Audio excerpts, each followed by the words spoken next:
ጤና ይስጥልን የደግነሽ ቤተሰቦች እንደምን አላችሁ? ደህና ነኝ እግዚአብሔር የተመሰገነ ይሁን። እስኪ እሁድን እንደዚህ ፏፏ እንበል በግላችን ብቻችንን ማለት ነው።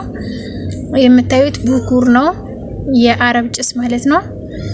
በሽቶ የተቦካ ቆንጆ ጭስ ነው እና እኔ ከቤተክርስቲያን መልስ ሰንበትን እንደዚህ ፏ ብዬ ነው የማሳልፈው። ሁሌም ማለት አይቻልም፣ አንዳንዴ አልፎ አልፎ ሲያሰኘኝ ማለት ነው። ብዙም የቡና ሱስም ስለሌለብኝ እና እንዴት ናችሁ እናንተ? እኔ ጋር ሁሉ ሰላም ነው፣ አምላክ የተመሰገነ ይሁን። ቤተሰቦቼ እስኪ ዩቲዩብ እንዲነቃቃ ላይክም ሼርም አድርጉልኝ። ያው እንደሚታወቀው ሞኔታይዜሽኑ ስለተነሳ እሱን ለማስመለስ ነው እና ቁርስም እንብላ በዛው ኤዲት ላይ ነው። ማንኪያው ደርሶ ይመለሳል። አይገርምም? እኔ ምግብ በማነሳበት ሰዓት ማንኪያው ባዶን ይመለሳል ማለት ነው። ኤዲቱ ላይ ነው እንደዛ። እኔም ገርሞኛል ይሄ ነገር እና እንብላ ቁርስም። ሰንበትን እንዴት ነው የምታሳልፉ? እኔ የሚገርማችሁ ሰንበትን ልዩ ፍቅር አለኝና እንደዚህ ፏ ብዬ ነው የማሳልፈው። ቡና ባላፈላም ምንም ባልልም እንኳን ሰንበት ሲሆን ልዩ ደስታ ይሰማኛል።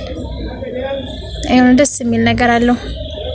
የእረፍት ቀንም ስለሆነ ብዙ ጊዜ የምሰጧቸው ነገሮች ሁሉ የሚሆኑት በእሁድ ቀን ነውና እግዚአብሔር ይመስገን በጣም ደስ የሚለኝ እና ቤተሰብ እኔም በአዲስ ቪዲዮ እንድመጣ እናንተም ደግሞ ይህን ቪዲዮ በማየት ሼር አድርጉልኝ።